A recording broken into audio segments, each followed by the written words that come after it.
আসসালামু আলাইকুম। সবাইকে ওয়েলকাম করছি ক্রিপ্টোকারেন্সির আজকের মার্কেট আপডেট ভিডিওতে। সো গতকাল রাত থেকে মার্কেটে আমরা মোটামুটি হালকা-ফুলকা পাম্পিং মোমেন্টাম দেখতে পাচ্ছি। তো গত ভিডিওর এনালাইসিসে আমরা বিটকয়েনের কি লেভেলগুলো মার্ক করে রেখেছিলাম এবং সাথে টেলিগ্রামে আপনাদের মাঝে শেয়ার করে দিয়েছিলাম। তো এক্সাক্টলি বিটকয়েন আমাদের কি লেভেলে কিছুটা স্টে করে বিটকয়েনে কিছুটা মোমেন্টাম আমরা দেখতে পাচ্ছি এবং আমাদের কি লেভেলের মধ্যে বিটকয়েন সুন্দর একটা কাহিনী করেছে যেইটা থেকে আমাদের আসলেই খুবই গুরুত্বপূর্ণ কিছু শেখার আছে, খুবই গুরুত্বপূর্ণ শিক্ষা আমাদের এখানে লুকিয়ে আছে। এটা আসলেই ভাই অনেক মজার একটা ব্যাপার। ঠিক আছে? খুব ভালো লাগবে যখন আপনি বুঝতে পারবেন যে মার্কেট আসলে কি করছে, কি করতে চাইছে এবং কিভাবে করতে চাইছে। এই বিষয়টা যখন আপনি বুঝতে পারবেন আসলে খুবই মজা লাগে। ঠিক আছে? তো একটা কথা বলি, গুরুত্বপূর্ণ কথা, এনালাইসিস কখনোই ভুল হয় না, ভুল হতে পারে না। এনালাইসিস কখনো ভুল হতে পারে না। কিন্তু আমরা সঠিক এনালাইসিস করতেই পারি না।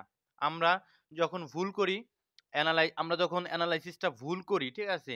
এবং মার্কেট আমাদের বিপক্ষে চলে যায়, তখন আমরা ভাবি যে আসলে এনালাইসিস কাজ করে না। আসলে ব্যাপারটা এরকম না। আমাদের নিজেদের ভুল হয়। ঠিক আছে? আমাদের নিজেদের ভুল হয়। যদি আমরা সঠিকভাবে এনালাইসিস করি, এনালাইসিস কাজ করবেই। ঠিক আছে? আমরা এনালাইসিস করতে পারি না, ভুল জায়গায় আমরা আসলে মার্ক করে রাখি। দ্যাটস ওয়াই কিন্তু আমাদের এনালাইসিসটা কাজ করে না। আর আমরা ভাবি মার্কেট আমাদের বিপক্ষে চলে যায়। আসলে আমরা কখনোই আমাদের নিজেদের ভুল স্বীকার করতে চাই না এজ এ আমরা মানুষ হিসেবে। সো আমাদের মার্কেটে অ্যাকচুয়ালি আম আসলে সবাই যে 100% অ্যাকুরেট এনালাইসিস করবে এবং সবটা মিলে যাবে এরকম কোনো ব্যাপার নয়। ঠিক আছে? আমাদের আস্তে কিন্তু অ্যাকুরেসি চলে আসবে। ঠিক আছে? আমাদের মার্কেটে সময় দিতে হবে। সময়ের সাথে আমরা এনালাইসিস শিখতে পারবো।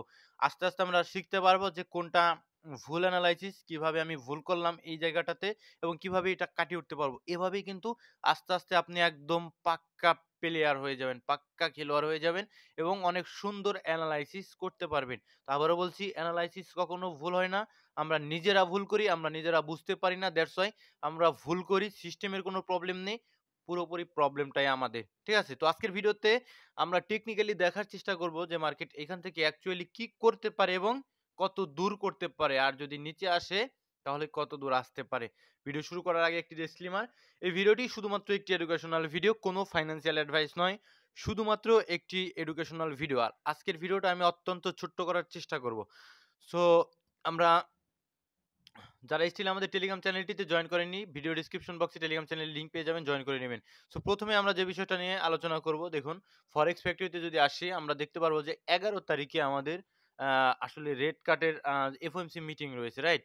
এফওএমসি মিটিং রয়েছে, সেখান থেকে এফওএমসি স্টেটমেন্ট আসবে, আমরা বুঝতে পারবো রেড কাট হবে কি না।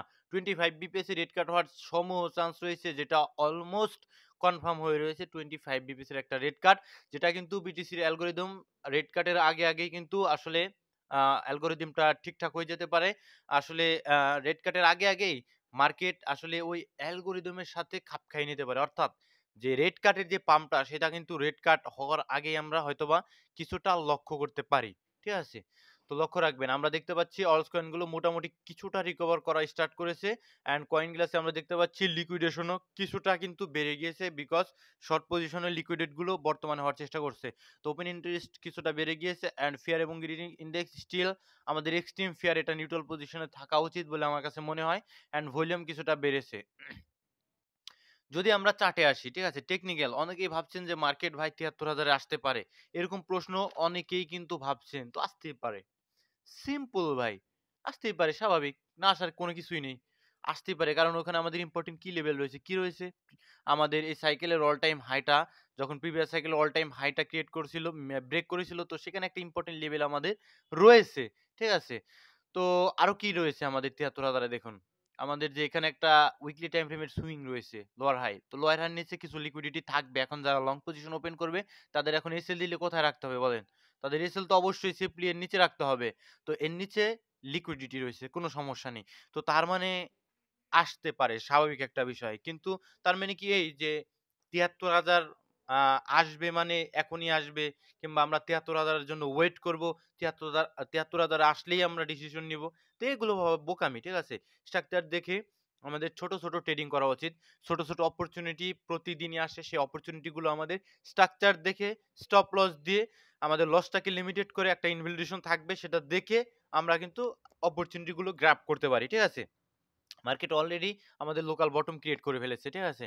তো এখন আমাদের এখানে দেখুন ভাই এখান থেকে পাম্প আসা অত্যন্ত স্বাভাবিক। ঠিক আছে? তো দেখুন আমরা যদি উইকলি টাইম ফ্রেমে দেখার চেষ্টা করি ডিমান্ড জোন ওকে। এটা এই ক্যান্ডেলটা একটা ডিমান্ড জোন। তো ডিমান্ড জোনে ট্যাপ করেছে রিঅ্যাক্ট আসবে স্বাভাবিক। যদি আমরা দেখি 100 মুভিং এভারেজ সুন্দর একটা 100 moving handi 100 weekly moving average. ঠিক আছে? তো এটা খুবই শক্তিশালী। এটা কিন্তু ডেইলি মুভিং এভারেজ নয়। 100 উইকলি মুভিং এভারেজ। সুতরাং এটা খুবই ইম্পোর্টেন্ট একটা লেভেল ছিল। ট্যাপ করেছে, রিঅ্যাক্ট পাবে। অত্যন্ত স্বাভাবিক। খুবই স্বাভাবিক একটা বিষয়। অ্যান্ড অলসো আমাদের মোটামুটি ভালো রকমের একটা রিটেস্ট করেছে। নাও এখন আমরা দেখার চেষ্টা করব যে আসলে মার্কেটের স্ট্রাকচারটা কি রয়েছে উইকলি টাইম ফ্রেমে। দেখুন এখানে যদি আমরা লক্ষ্য করি সুন্দর করে দেখতে পারবো যে উইকলিতে আমরা ইন্টারনাল স্ট্রাকচার শিফটিং পেয়েছি।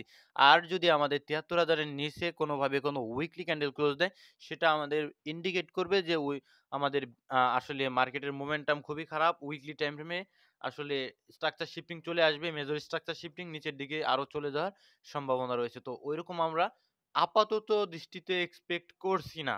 ঠিক আছে? আপাতত আমরা ঐরকম এক্সপেক্ট করব না। ঠিক আছে? সো ইন্টারনাল স্ট্রাকচার শিফটিং এসেছে যেহেতু, তো সেক্ষেত্রে আমাদের উপরের দিকে ভালো রকমের রেজিস্ট্যান্স এরিয়া রয়েছে। লাইক এখানে একটা বেয়ারিশ ইমব্যালেন্স রয়েছে। এখানে দেখতে পাচ্ছেন একটা বেয়ারিশ ইমব্যালেন্স প্লাস আমাদের খুবই, খুবই গুরুত্বপূর্ণ একদম বড়সড় একটা গুরুত্বপূর্ণ লেভেল যদি আমরা মার্ক করার চেষ্টা করি অবশ্যই ফিবোনাকি ধরবো। ফিবোনাকি ধরে ২ টা লেভেল আমরা মার্ক করব। একটা থাকবে এই জায়গাটাতে $৯৮,২০০ আশপাশে। আরেকটা লেভেল থাকবে আমাদের মোটামুটি $১,৩০,০০০ এর আশেপাশে। ওকে আমি এটা কেটে দিব। ঠিক আছে? এই ২ টা লেভেল আমাদের উইকলি টাইম ফ্রেমের বড়সড় রিজেকশন এরিয়া। ডেইলিতে আসবো। টপ ডাউন এনালাইসিস করে দিচ্ছি। ঠিক আছে? ডেইলিতে আসবো। ঠিক আছে? ডেইলিতে আসলে আমরা দেখতে পাচ্ছি স্ট্রাকচার কি আপট্রেন্ডে না? কত সুন্দর আপট্রেন্ডে। ওয়াও! নাইস আপট্রেন্ড নাকি? আপট্রেন্ড না এটা কি বলেন আপনারা? একদম ক্লিয়ার ডাউন ট্রেন্ডে রয়েছে। তো এই যে এইখানে আমরা একটা চেঞ্জ অফ ক্যারেক্টার পেয়েছি। দ্যাটস মিন আমাদের স্ট্রাকচারটা মানে শিফট হতে পারে। ঠিক আছে? আমাদের মার্কেট হয়তোবা ডেইলি টাইম ফ্রেমে রিভার্সাল আসার একটা সম্ভাবনা কিন্তু অলরেডি ক্রিয়েট হয়ে গেছে। রাইট? সো যেহেতু আমাদের ডেইলি টাইম ফ্রেমে রিভার্সাল আসা আ করা যাচ্ছে বর্তমানে, সেক্ষেত্রে আমাদের রেজিস্ট্যান্স গুলো থাকবে এই সমস্ত লেভেলে। ডেইলিতে যদি আমরা আপ ট্রেন্ডে চলে যাই, সেক্ষেত্রে আমাদের রেজিস্ট্যান্স কিন্তু ৯৮,০০০ এবং $১,৩০,০০০ আশপাশে থাকবে। এটা ডেইলি টাইম ফ্রেমের কথা বলছি। এটা এক্সিকিউট হতে কিন্তু টাইম লাগবে। ঠিক আছে?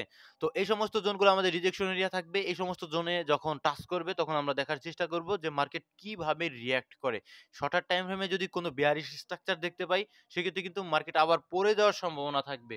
Okay fine. তো এখন আমরা আমাদের প্রিভিয়াস ভিডিওতে আমরা বায়াস নির্ধারণ করেছিলাম। বলেছিলাম যে মার্কেট উপরের দিকে যাওয়ার সম্ভাবনাই সবচাইতে বেশি। কিভাবে বলেছিলাম? আমরা এখানে দেখতে পাচ্ছি যে মোটামুটি শর্টার টাইম ফ্রেমে ৪ ঘন্টার টাইম ফ্রেমে ক্লিয়ার আপ ট্রেন্ডে রয়েছে, রাইট? অ্যান্ড এটা ছিল আমাদের মোটামুটি খুবই ইম্পোর্টেন্ট লেভেল। কিভাবে? এটা কিভাবে ইম্পোর্টেন্ট লেভেল ছিল? এটা আপনাদের শিখতে হবে, বুঝতে হবে। যদি না বোঝেন তাহলে আমার ভিডিও দেখে কোনো লাভই হবে না। এখানে ফিবোনাকি ড্র করেছিলাম। তো লেভেলগুলো মার্ক করব রিটেস্ট এরিয়া। তো রিটেস্ট আমাদের সিম্পল 0.5 লেভেল, ইম্পোর্টেন্ট লেভেল ৪ ঘন্টার টাইম ফ্রেমে। তো এখানে ব্রেকওয়ে গ্যাপটা মার্ক করা ছিল মূলত যেটা আমি আমাদের কিসে দিয়েছিলাম? টেলিগ্রামে যে ব্রেকওয়ে গ্যাপটা এবং ফিবোনাকিটা দিয়ে কিন্তু মার্ক করার চেষ্টা করে দিয়েছিলাম যে খুবই ইম্পোর্টেন্ট লেভেল, রাইট? তো টেলিগ্রামে জয়েন থাকবেন ভাই ইম্পোর্টেন্ট আপডেটগুলো পেতে। তো এটা ছিল আমাদের ব্রেকওয়ে গ্যাপ। তো ব্রেকওয়ে গ্যাপ থেকে মার্কেট রিঅ্যাক্ট আসবে। সেই সাথে যদি লক্ষ্য করেন একটু পরিষ্কারভাবে মজার জিনিস রয়েছে 0.5 লেভেলে ট্যাপ করেছে কয়েকবার। এই যে দেখুন কয়েকবার ট্যাপ করে রিঅ্যাক্ট এসেছে। বাট মার্কেট কিন্তু উপরের দিকে যেতে পারেনি। এগেইন উপর থেকে রিজেক্ট এসেছে। কেন? এখন বুঝতে হবে। তো মার্কেটে বর্তমানে ভলিউম কম, মার্কেটের লিকুইডিটি কম। দ্যাটস ওয়াই মার্কেটের দরকার ছিল কি? লিকুইডিটি, মানুষের স্টপ লস, যাতে করে মার্কেট উপরের দিকে যাওয়ার মতো শক্তি খুঁজে পায়। দ্যাটস ওয়াই ফিবোনাকির দেখুন এই নিচ দিয়ে যারা আসলে স্টপ লস রেখেছিল এখানে দেখছি আমরা ৪ ঘন্টা টাইম ফ্রেমে ১ ঘন্টা টাইম ফ্রেমে আমি যাব অনেকগুলো ক্যান্ডেল রয়েছে। তার নিচ দিয়ে মানুষের স্টপ লস ছিল। স্টপ লস গুলো হান্ট করে আমাদের ফিবোনাকির 6 অন 8 লেভেল অর্থাৎ extreme discount level tap and how nice react exactly tap কত সুন্দর ভাই exactly tap and nice work কিভাবে ১ ঘন্টা টাইম ফ্রেমে আসে অনেকগুলো ক্যান্ডেল দেখুন একটা মানে আমাদের যে কি লেভেলে এসে মার্কেট মোটামুটি কিছুটা সময় আসলে অতিবাহিত করেছে। কেন লিকুইডিটি প্রয়োজন মার্কেটে বিল্ড করেছে এই জায়গাটাতে আমার ভিডিওগুলো অন্যরকম ভাই, আপনারা আসলে কিছু মনে করবেন না। ঠিক আছে? আমি আপনাদের শিখানোর উদ্দেশ্যে কিন্তু ভিডিওগুলো ক্রিয়েট করার চেষ্টা করি। ঠিক আছে? ভিডিওর ডেপথে একদম ভিডিওর ভিতরে যাওয়ার আমি চেষ্টা করি। তো দেখুন এখানে মার্কেটটা ফল ডাউন হওয়ার পর এখানে লিকুইডিটি বিল্ড করেছে। Liquidity building and building. এতগুলো ক্যান্ডেল এখানে ক্রিয়েট হওয়ার ফলশ্রুতিতে এই উপরের দিক দিয়ে অ্যান্ড এই নিচের দিক দিয়ে কি হয়েছে?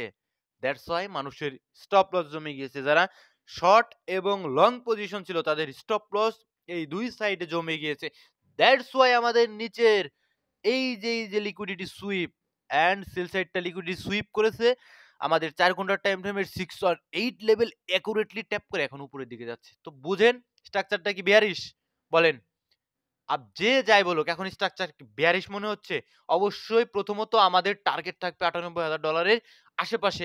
আমার কাছে ব্যক্তিগত ভাবে মনে হয় যদিও আমাদের ডেইলিতে আমাদের একটা আসলে ডাউন ট্রেন্ড এ রয়েছে। এটা একটা বিপদের কারণ। যদি এর উপরে ক্লোজ দিয়ে ব্রেক ওভার স্ট্রাকচার দিতে পারে সেক্ষেত্রে আর বিপদের কারণ না। ডেইলিতেও যদি ধরেন সেই $৯৭,০০০ এর আশপাশে আমাদের রিজেকশন এরিয়া রয়েছে।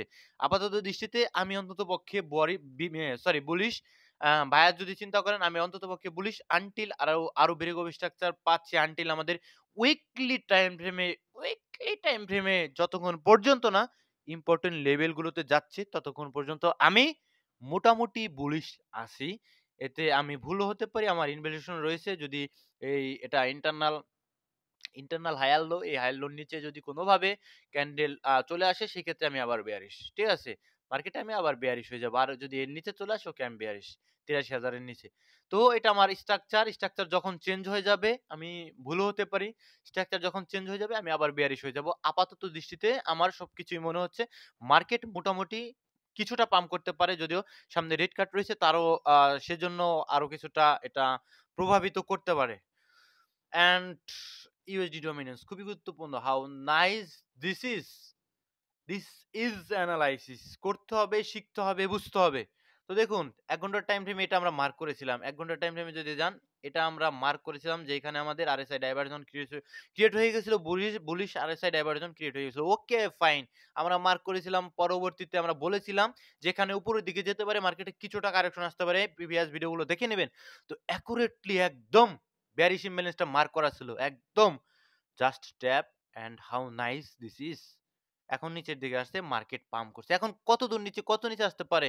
দেখুন এটা আমাদের এমনিতেই একটা ইম্পোর্টেন্ট লেভেল। ঠিক আছে? Discount level. একে ব্রেকডাউন দিয়ে নিচে নেমে আসতে হবে। এখানে যদি ডিমান্ড জোন আমি জোনটাকে আরো ছোট করি, ডিমান্ড জোন রয়েছে যে দেখুন ডিমান্ড জোনের ক্যান্ডেল। ঠিক আছে? তো এখানে এসে কিছুটা রিঅ্যাক্ট আসতে পারে মার্কেট আবার কিছুটা কারেকশন নিতে পারে। দেন এগেইন কিন্তু ব্রাদার নিচের দিকে আসার সম্ভাবনা থাকবে অলমোস্ট এই লেভেলটা পর্যন্ত 6 অন 8 লেভেলটা পর্যন্ত আমাদের টার্গেট আপাতত রয়েছে। ঠিক আছে? দেখা যাক এখান থেকে পুশ আপ আসার সম্ভাবনা রয়েছে যেহেতু এটা একটা ডিসকাউন্ট লেভেল। ঠিক আছে? তো এখান থেকে আমি চাই যে একটা ফল ডাউন করে নিচের দিকে আসুক আর আমরা মোটামুটি মার্কেটে পাম্প পাই। তো মার্কেটে সবসময় আপডেটেড থাকবেন।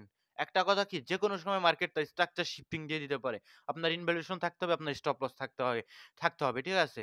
একটা এনালাইসিস আমি করে দিলাম তার মানে এনালাইসিস ধরে বসে থাকবেন তাই না। আপনি শিখবেন যখন দেখবেন যে অ্যাকুরেটলি কাজ করছে কত যে মজা লাগে নিজেই বুঝতে পারবেন। ঠিক আছে?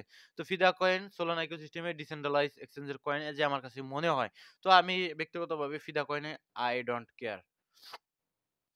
ওকে ফাইন লুনাকে ভাই এগুলো মানে পাম্প এসেছে আপনাদের হ্যাঁ, মানে ফাঁসানোর জন্য। ভালো থাকবেন, সুস্থ থাকবেন। দেখা হচ্ছে পরবর্তী কোনো ভিডিওতে। আসসালামু আলাইকুম ওয়া রাহমাতুল্লাহি ওয়া বারাকাতুহু। আর এই ভিডিওটি শুধুমাত্র একটি এডুকেশনাল ভিডিও, কোনো ফাইন্যান্সিয়াল অ্যাডভাইস নয়।